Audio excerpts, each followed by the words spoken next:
Once upon a time, man was connected to the elements. Humans were led by the senses. This engagement was necessary for survival. Then man invented the tool, used a stick for a weapon, picked up a pen, and began composing words. There is a materiality to technology. Books are objects, computers are objects. They are the stuff of this world. Yet both the book and the computer can take us somewhere else. We can move with these objects vertically, or we can move with them horizontally. We can sit still and quiet with a book, or we can journey through multiple directions in electronic realms. The material is representative of the spiritual or essential nature of the human. The argument is that once I lose the habit of being quiet with the book, intimate with the textures and tactility of paper, its engagement with the sense of touch, even the sense of smell, the quiet required from the book. The argument is all of these together create a connection between myself and a valuable meaning. When I read with the vertical intent, I am accruing knowledge according to one kind of organization. For Burckhardt, the reprieve from our modern-day lateral technological environment is an attempt to conserve a culture of reading where the mind is engaged in time, concentrated until the focus renders a depth. A depth, he argues, that is missing from our digital reading processes. Something that we lose when we skim through heaps of data, dive into the internet, and examine the massive resources literally at our fingertips at the keyboard.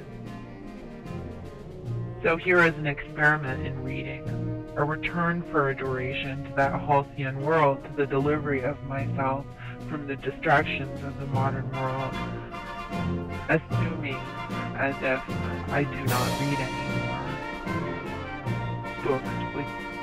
Books that are made of paper. And what I learned is that Burckhardt's argument doesn't work as well with a novel like The Crying of Lot 49, a postmodern work that is much like the musical score of Ravel's Bolero. It begins and continues frenetically, building and building without variation and without resolution in the end. Ravel said of his own piece that it constitutes an experiment in a very special and limited direction, and should not be suspected of aiming at achieving anything different from or anything more than it actually does achieve. Before its first performance, I issued a warning to the fact that what I had written was a piece lasting 17 minutes and consisting wholly of orchestral tissue without music, of one very long, gradual crescendo. There are no contrasts, and practically no invention, except the plan and the manner of execution. The Crying of Lot 49 does not enact Burckhardt's utopian vision of reading for me, and there are several reasons for this.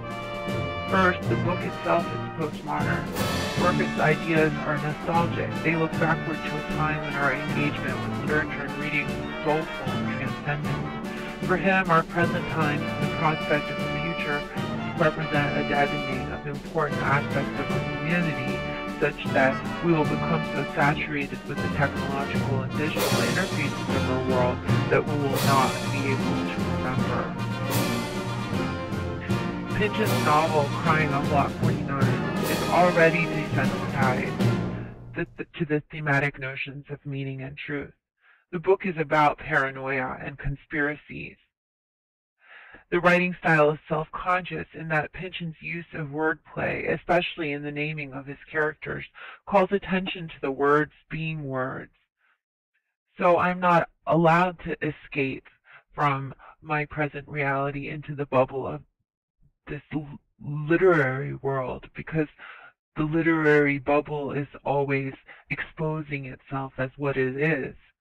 Signs in themselves rather than symbolic of higher order revelations. The main character, Oedipa Maas, like Burckhardt, finds that her world of linear regularity has been put asunder by her enlistment in an enterprise regarding her former lover's death that takes her on a quest that never ends but keeps her hunting in multiple directions and ultimately in vain for answers to questions regarding the Postal Service and a mysterious muted trumpet symbol called Testera. The book ends with her at an auction where Lot 49 is on sale, a collection of stamps that might unlock the key to the mystery. She waits for the auctioneer to begin his cry.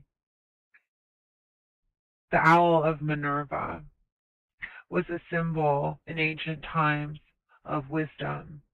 According to Burkert, wisdom, an ideal that originated in the oral epics, is predicated on the assumption that one person can somehow grasp a total picture of life and its laws, comprehending the whole and the relation of parts. To comprehend, to hold together. We once presumed that those parts added up, that there was some purpose or explanation to our being here below. If that purpose could not be fully fathomed, if it rested with God or Providence, it could at least be addressed and questioned.